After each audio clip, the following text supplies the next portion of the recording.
Hershey's milk chocolate with whole almonds makes for a wholly amazing, wholly delicious experience that's, well, wholly Hershey's.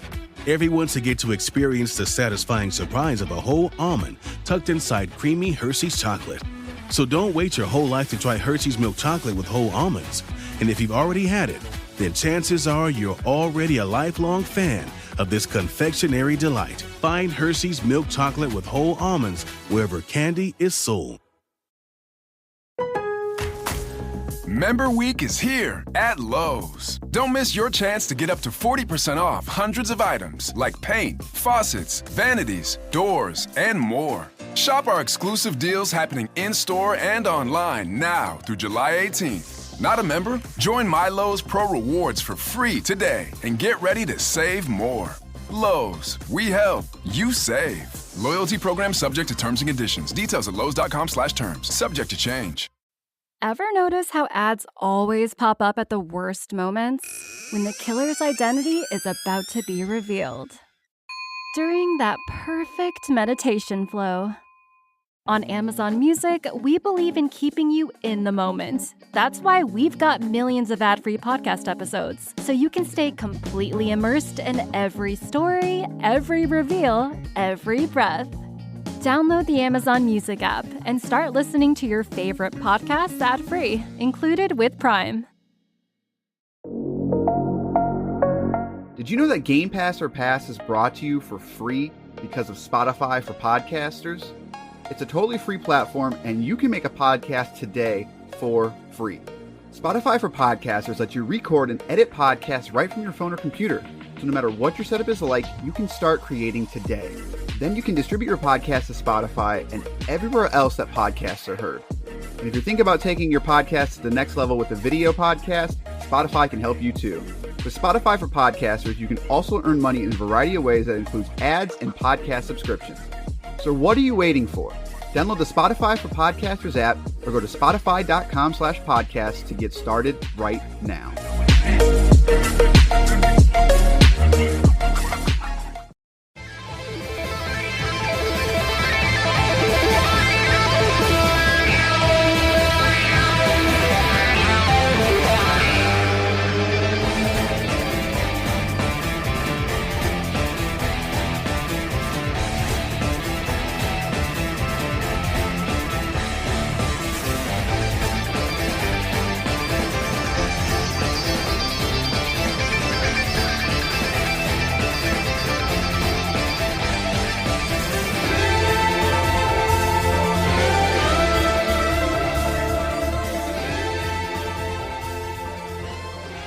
Now time for a very walking chained edition of Game Pass or Pass, the podcast where we play games on Microsoft's Game Pass service, tell you which games to pass on to your friends and which games to, I don't know much about Chained Echo, so I'm going to say hit that X button or B and walk on by since I played a walking simulator. You're not wrong. I am Cory. I'm joined by the RPG man himself. And I don't mean rocket propelled grenade. I mean role-playing game Basher. Bro, you want to start a campaign? Let's do it. Let's do it. Let's do it. I think that's. I think I have to like put that in.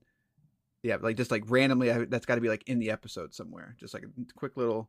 Bloop, and anyways, Chained Echoes, The Walking Dead, the final season. This is a dual episode. Basher, oddly, for someone who hates these callbacks, I'm getting tired of your hypocrisy.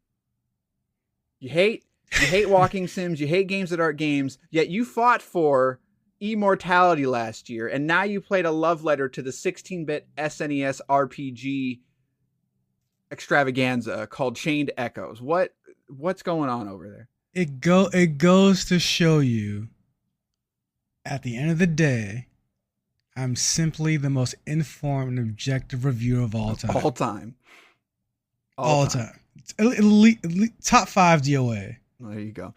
We're going to start with Chained Echoes and Basher, and then we're going to end with The Walking Dead final season. Here are the details for Chained Echoes. But before that, did you know that you can leave us a review on your favorite podcasting service, whether it's iTunes, whether it's Spotify? They help out. They really do. The more people that rate, the more people see us, the more people that can share the Game Pass love. iTunes, Google Podcasts, Spotify, those are the big ones. Apple Podcasts, whichever you want to call it. Let us know what you like, what you don't like. I check it every week to see if anyone's left us a review. So the person that still hates us for passing on Remnant from the Ashes, you're wrong. I mean, you jokingly bring it up. I'm never going to not remember that. Like, that is just like, of all the games, like not even like, I expect that when I don't like Tunic, like it's Tunic. Everyone loves it. It makes sense.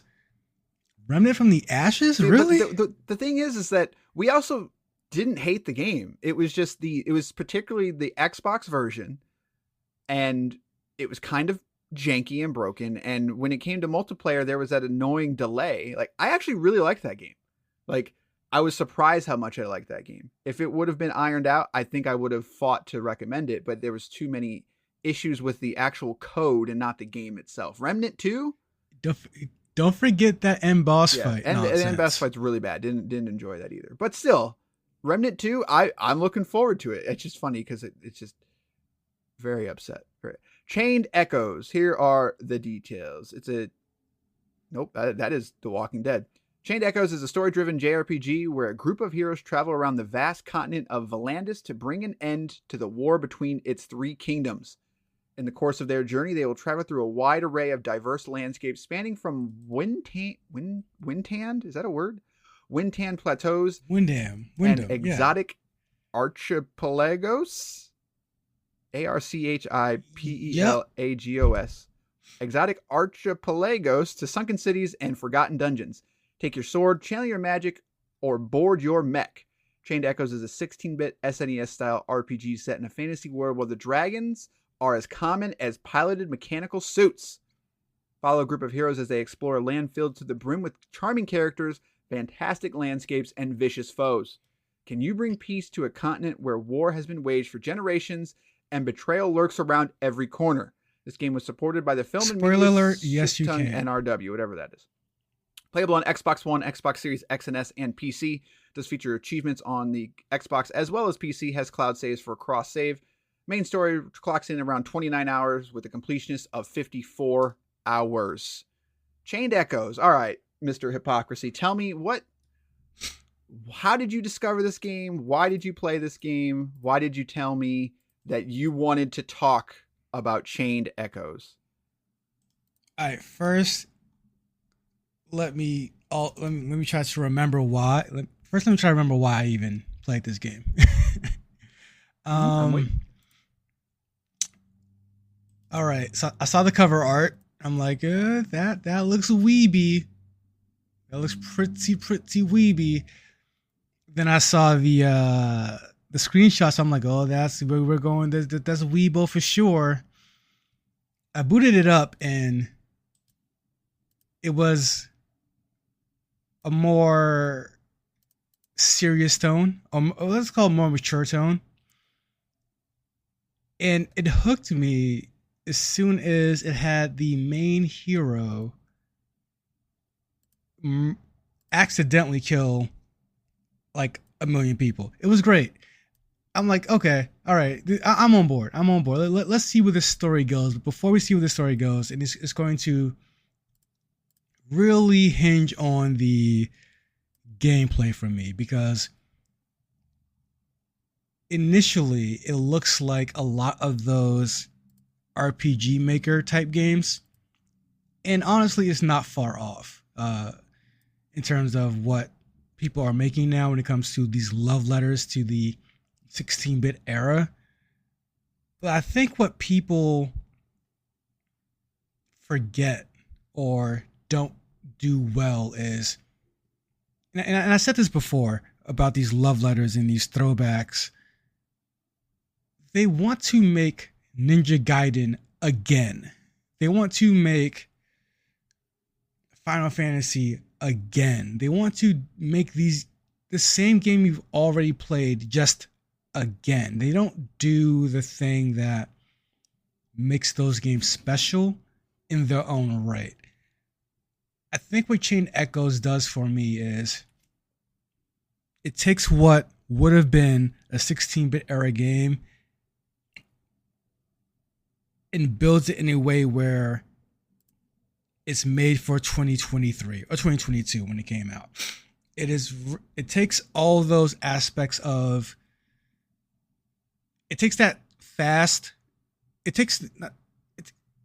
going to sound a little backwards, but it takes that fast turn-based mechanic and cuts out all the fat. So it's action-based, turn-based combat, but it's not boring at all. Because a lot of those 16-bit era games, they play very slow, but these fights don't play out slow. Like you'll know if you're gonna win or lose a fight pretty quickly, and you know if you could turn it around pretty quickly. These fights don't drag on, no matter how kind of overpowered or underpowered you are. Well, It also takes something. Go too far. Go ahead. So what's the combat like? Like, because I have not even seen a trailer for this game. So when I look at it, I'm getting like a Chrono Trigger over like Final Fantasy vibe. Is that correct? Oh, Okay. absolutely. Yeah. The combat's more Chrono Trigger, I guess, because it's fast paced. You have your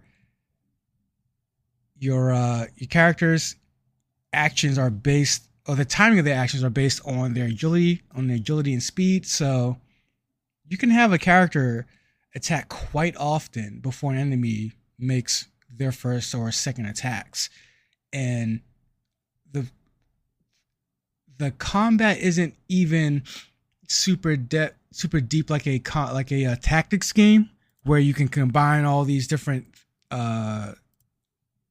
sort of moves.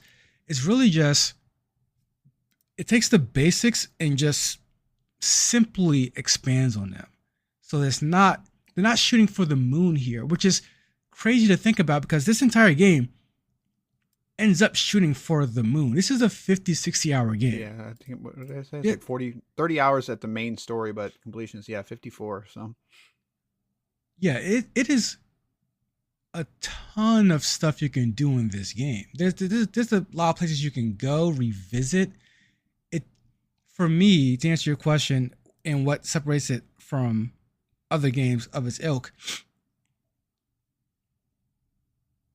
it takes all of the great parts of those games from before and just cuts out the fat and just keeps in the cool parts.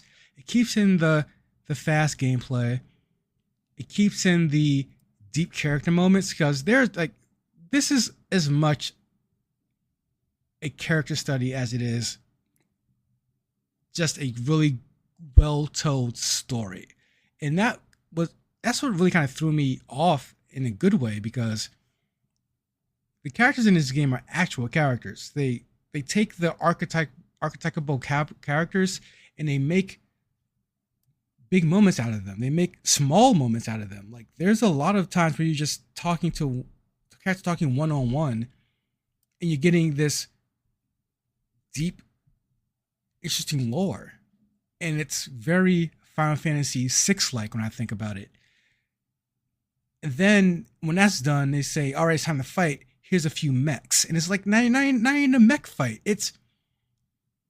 They smartly just take all the cool parts and just gets rid of all the boring parts. And I think that's as simple as I could put it in terms of what makes this game a better love letter than a lot of the other games. yeah, and that's kind of my issue. I don't want to say issue, but like, that's usually where these games lose me, is that I respect those original Final Fantasy games, but like, we've just come so far, and it's, I look at Final Fantasy 15, Final Fantasy 13, Final Fantasy 7R of just like, they've sort of, I don't want to say figured out, but they've started moving away from turn-based stuff and kind of giving you more direct control over everything. And that's kind of what Chrono Trigger did originally, right? It was like a different take on the turn-based system. And I think that's one reason why so many people like it, is because they're just like, I want to do more than just press A, like, I don't want to just select things on a menu.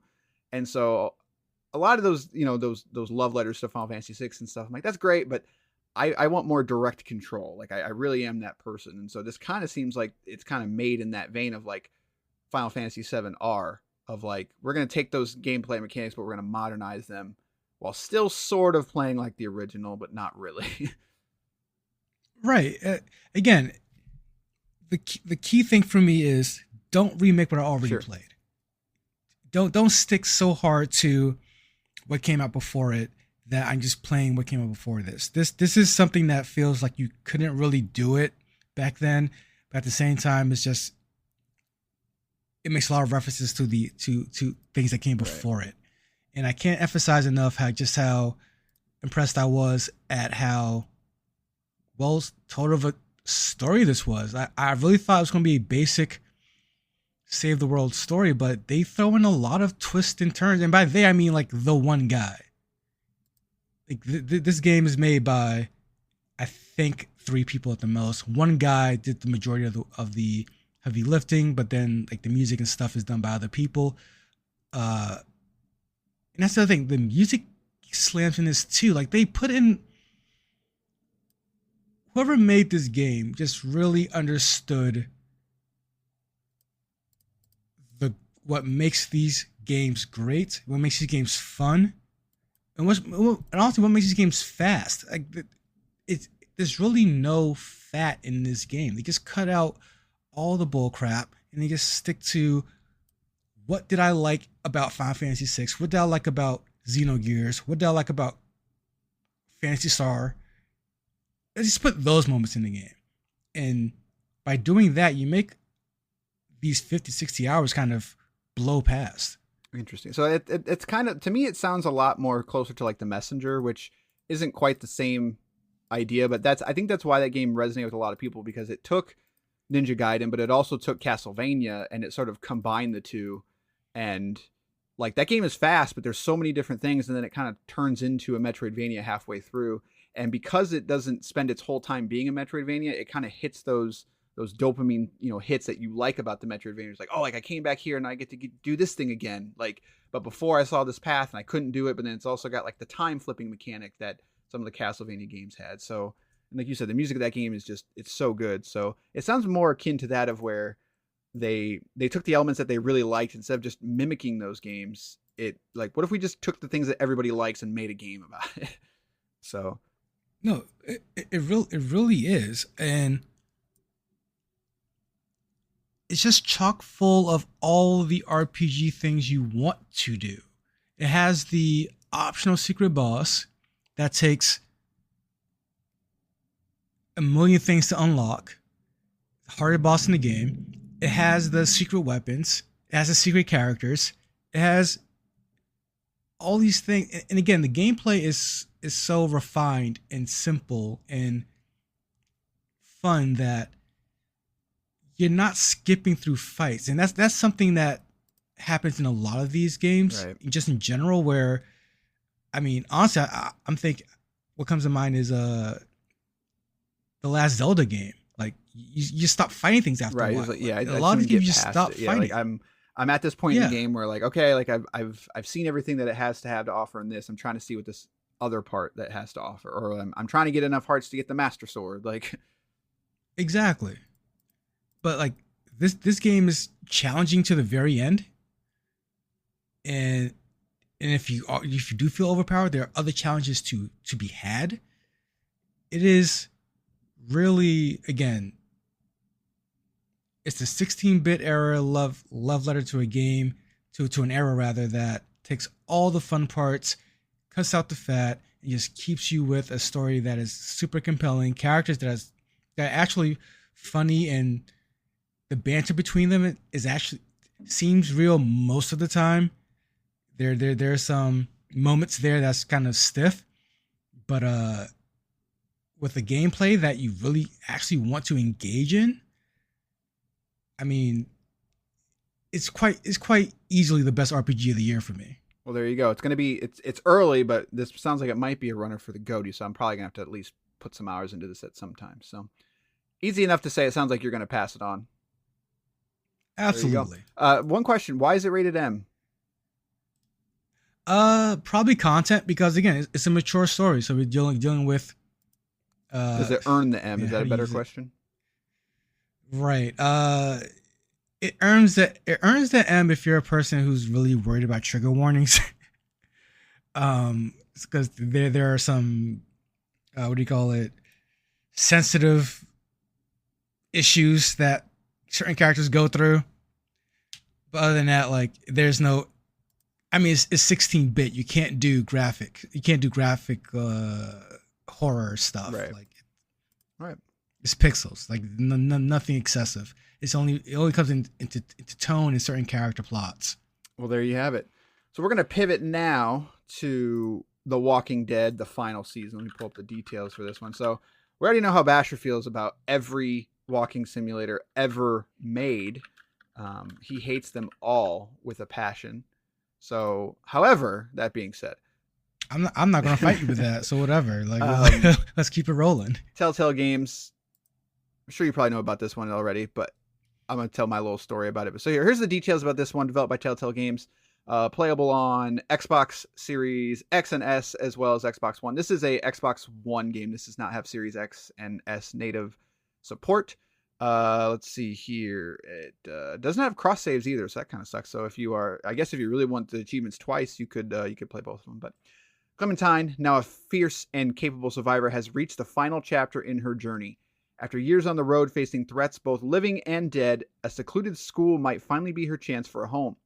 But protecting it will mean sacrifice. Clem must build a life and become a leader while still watching over AJ, an orphaned boy and the closest thing to a family she has left. In this gripping and emotional final season, you will define your relationships, fight the undead, and determine how Clementine's story ends. Includes access to all 4 episodes, in case you didn't know. So I'm not going to go into super deep about, this is like the 5th or 6th game technically, because there was the originals, like there's like the 3 seasons, but then there's Walking Dead Michonne, and then there's like 400 Days or whatever they called it. So there's a lot of Walking Dead. I've played all of it. Now I believe you've played the original, right? I think everyone's played the original at some point.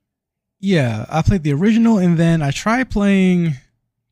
I think I tried playing through like one of the sequels, like when it first came out, and then I think by the time I got around to maybe the 2nd or 3rd one, I was already well aware of the Telltale style of game. Right.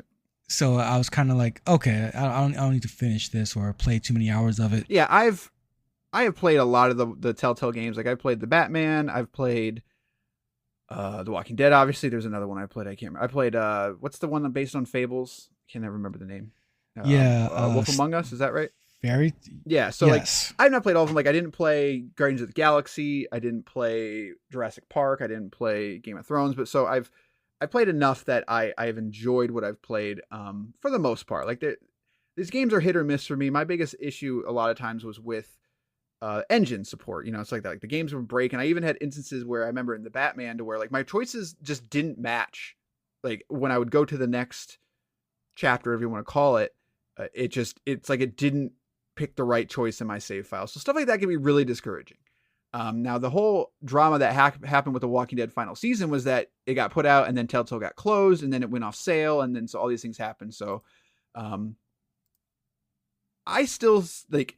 I liked that original Walking Dead season. I thought it was good. I did not like gush over it the way other people did, but I enjoyed it. It was cool. It was kind of like a new adventure. Like this was a 360 game, remember? Like it's been that long since this has happened. So, but where I sort of fell off was season 2. I did not like The Walking Dead season 2.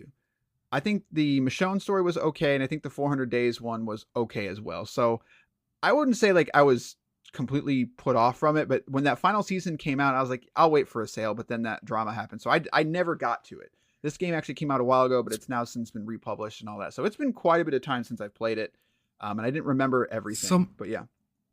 My question then is someone who really liked the first one, but didn't so much the next ones, what was the reason, considering it's not going from Mass Effect 1 to Mass Effect 2 or 3, right? Gameplay wise, there's not much they can do or have done, in my opinion. So what was the main factors of the drop off in quality for you? I think in particular with the main storyline, which is the Clementine storyline, originally such a good storyline, by the way. It's playing as Lee in the original Walking Dead. I guess spoiler for the original Walking Dead. I'm not going to spoil everything in the final season, but I'm going to talk about some things. When Lee dies, it sort of takes that story as the player. Like even though Lee was an established character, you got to sort of kind of craft a little bit of who you wanted him to be. And then the second season, you're playing as Clementine. You're playing as a younger girl.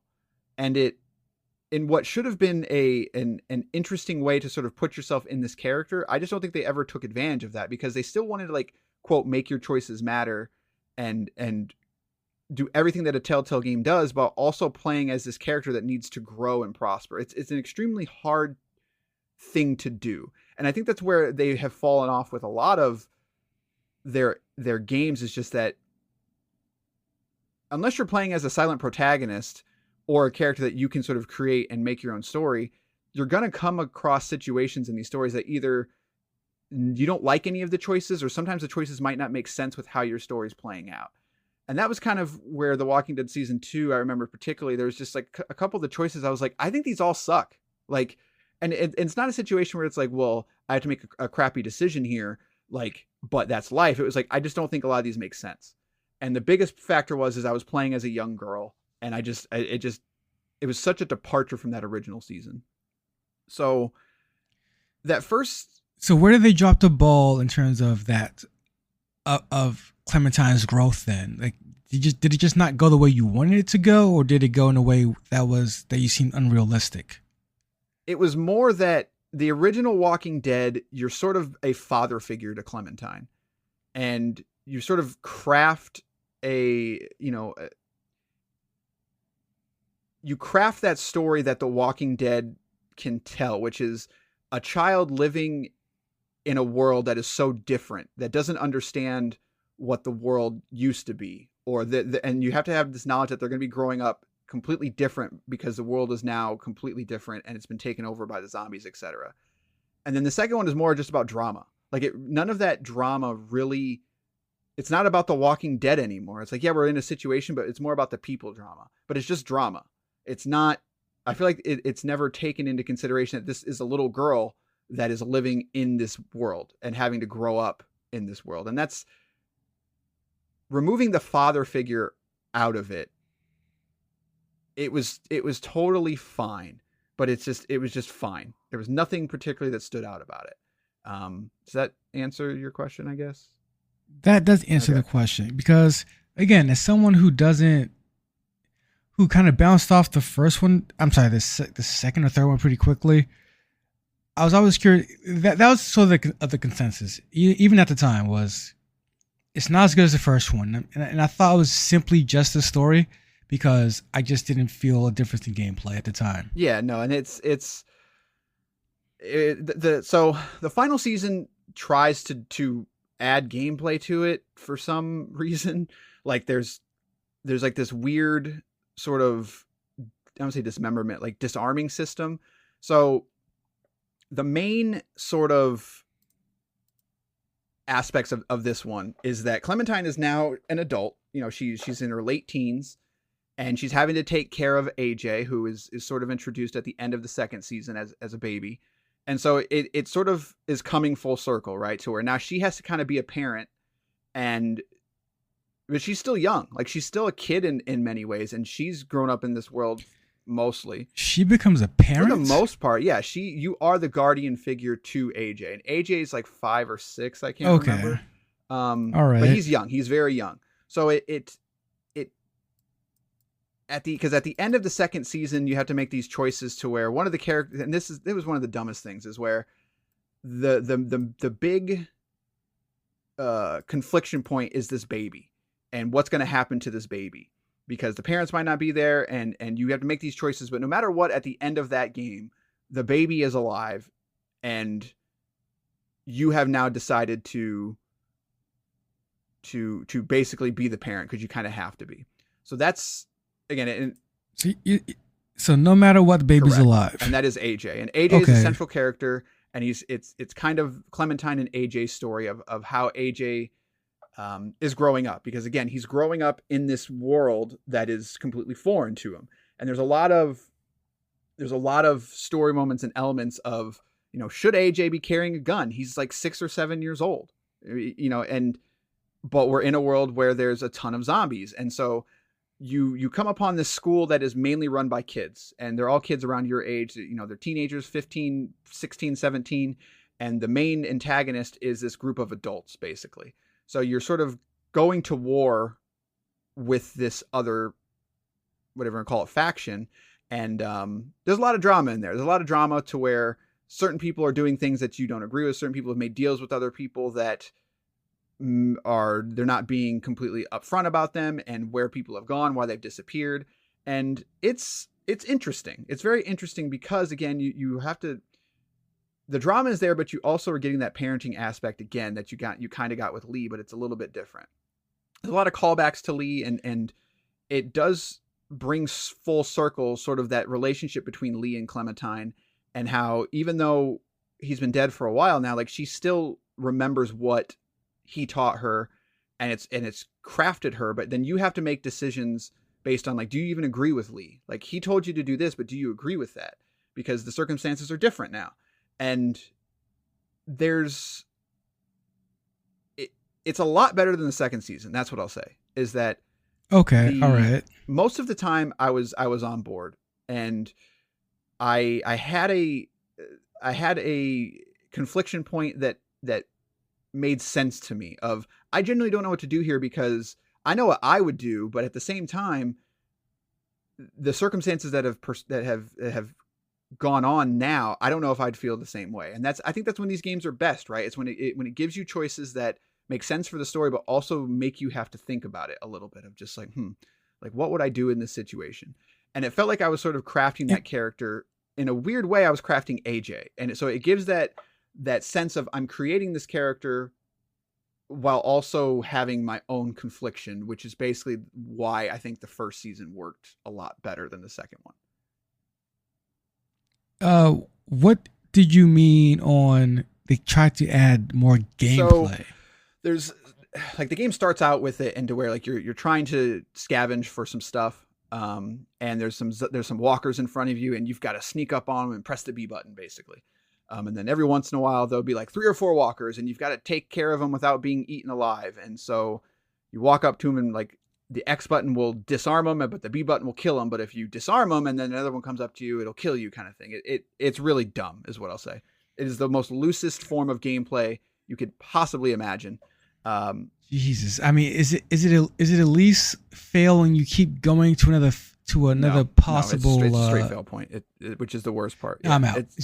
Yeah. See, that's the worst form of QTE in any game. And a lot of times it's dumb. Like, it doesn't even make sense of what happens. Granted, those moments are few and far between, but they do happen. And every time they happen, I'm just kind of like, I get through it, kind of thing, and just move on with my life. Why that was added, like, it seems like it was a response to the direct criticism of, like, these games don't have any gameplay. It's like that the solution is to not feed into that energy. It's to simply do what you do best and keep doing that. You're right. Either do what you do best, or actually really dig deep into that kind of gameplay. I mean, it's crazy how we're this many years removed, but that original Shenmue, when it started doing QTEs, the fact that you can fail a string of those, but keep going, like it had branching QTE moments, and, like, we're still here dealing with QTEs that are one and done. Yeah, like, it's dumb. It creates the most boring experience. And when you fail, sometimes it's like, okay, like, that didn't make any sense. Like, they're not bad enough to where it's like, okay, like, I don't even want to play this anymore. And again, they are few and far between, but it adds absolutely nothing, and it wasn't necessary, basically.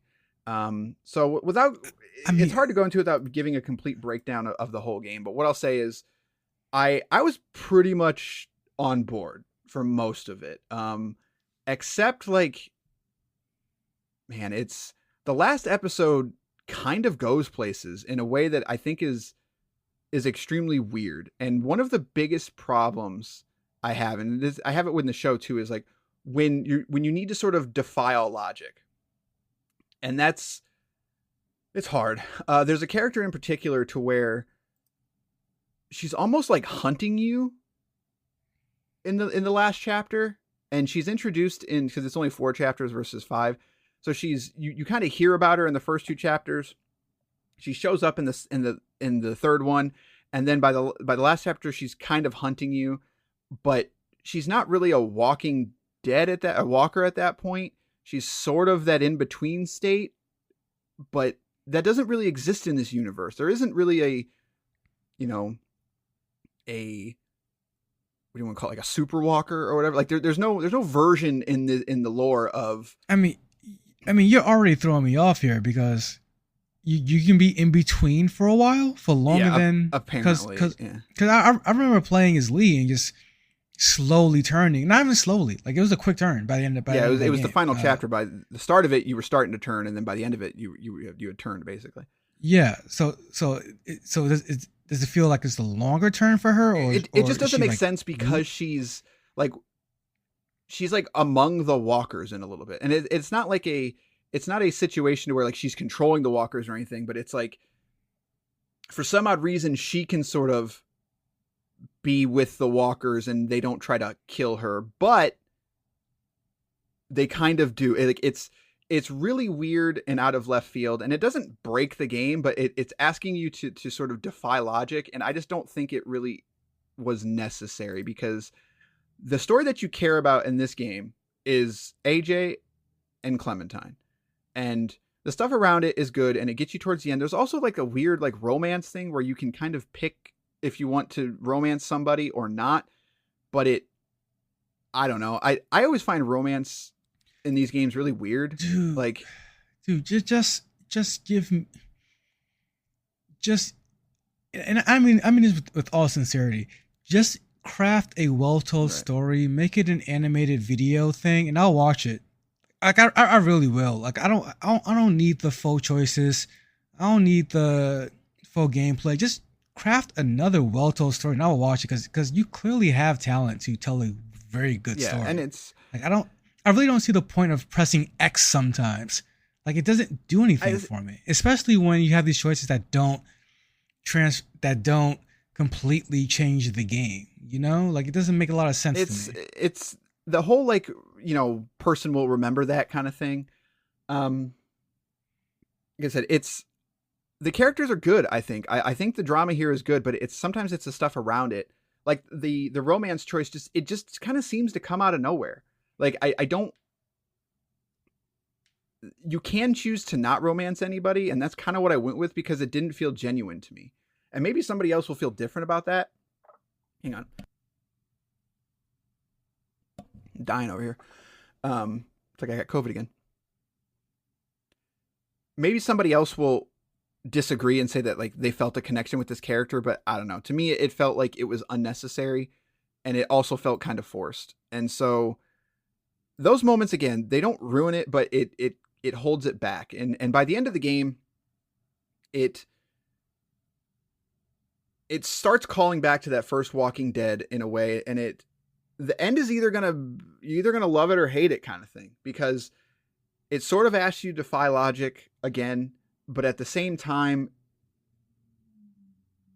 it's different than the sort of Terminator character that I described, of that's trying to hunt you down, and that it's asking you to defy logic in a way that might make sense.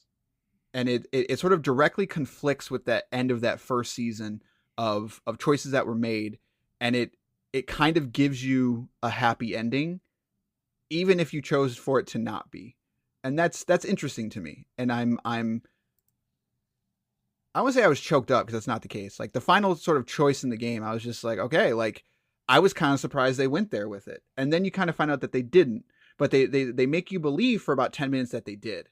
And so when they sort of pull, they open up the curtain, and you once again are like, okay, like interesting. It's asking you to defy logic, but in a way that I feel like you could for the sake of everyone getting a happy ending kind of thing. And not everyone gets a happy ending, but it ends up with a story that comes full circle, and you have to sort of just accept it and kind of close the chapter on it, close the book and be okay with it. And I was surprised, because by the end of that second season, I was like, I do not care about Clementine. I do not care about this kid, like whatever. But by the end of the third one, I was like, you know what? Like, I think they were smart, and they made a lot of callbacks to that first season, because I think that's the one that most people are going to remember.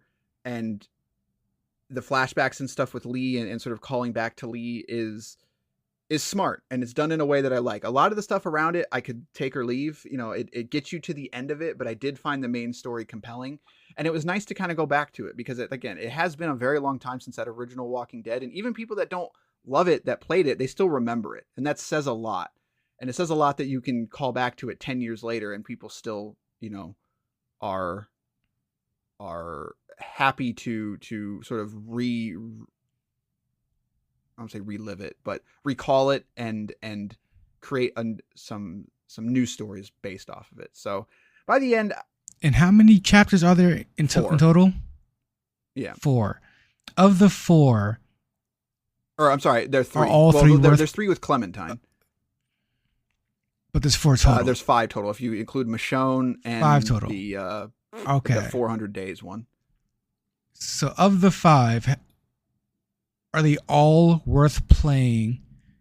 Are they all necessary? And would you recommend playing all of them? So I think you really only need to play Walking Dead season 1 and like I think you could only play season 1, 2 and the final and be fine. I don't think Michonne is a decent little spin-off thing. But the 400 days one I could live without completely. Even though the second season is not my favorite, it's sort of important to sort of learn some of the characters and some of the things that have happened and why some people feel the way that they do. But no, I think you could play that just 1, 2, and 3 and get the full story of everything that you need and be done with it. And I really do like season 1 is still the strongest. Season 2 is by far the weakest, but the final season is not perfect, but I was surprised how much I enjoyed it by the end of it. That's what I'll say. So, and it runs fairly well. I didn't really have too many crashes and stuff like that are kind of notorious for the Telltale engine and all that. And I have no idea if they touched this up or not for this version of it, like I said, because there was all that drama that happened with Telltale on like closing all of a sudden and that game being delisted and a lot of weird stuff that happened with it. So it's yeah. All that being said, it's kind of amazing that this game even came out because of all that drama, and the writers on it clearly cared about it. They clearly wanted to tell the story that they did, and so for that reason, like it's a soft pass it on, but I am going to say pass on. I think if you played that original game and, you know, it's been a long time and you're kind of curious of how it plays and you kind of want to relive that, I think this is more than worth playing. You're not going to agree with all of it. There's going to be a couple moments like, that was dumb, but I think that's just kind of, you have to sort of accept that. It's not a home run, but it's a solid triple. It's a solid triple. So. I'm not mad at that. I mean, 3 out of 5 is not a bad record. Yeah, and I've played a lot of these and these style of games, and I've walked away from a lot of them a lot more just kind of like that was a waste of time. So yeah, right. That's gonna do it for this dual episode. When it comes to Chained Echoes, pass it on, play it, check it out. I think I'm gonna have to because we're gonna be talking about that. I've got a whole year, right? So I got time. When it comes to Walking Dead, the final season, as well, pass it on. So we're starting off the year 3 for 3. Look at that. Are we going to surpass last year? Who knows? Because next time we're going to be talking about Serious Sam 4. That's what we've been playing. And there you go. You can write us 574-651-9256. That would be calling us, actually. Or I guess you could send a text message to that. gpopfans@gmail.com if you want to write us. Let us know what you like, don't like. Phone number is the easiest, though, because it comes straight to us. And, leave us a voicemail. Let us know. If you think that Chained Echoes is the best game ever made, I want to know why. But all right, that's going to do it for this episode of Game Pass or Pass. We'll see you next time with Serious Sam 4. Good day, sirs.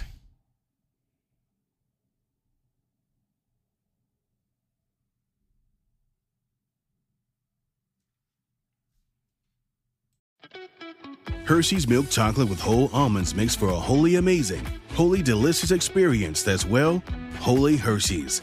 Everyone should get to experience the satisfying surprise of a whole almond tucked inside creamy Hershey's chocolate. So don't wait your whole life to try Hershey's milk chocolate with whole almonds.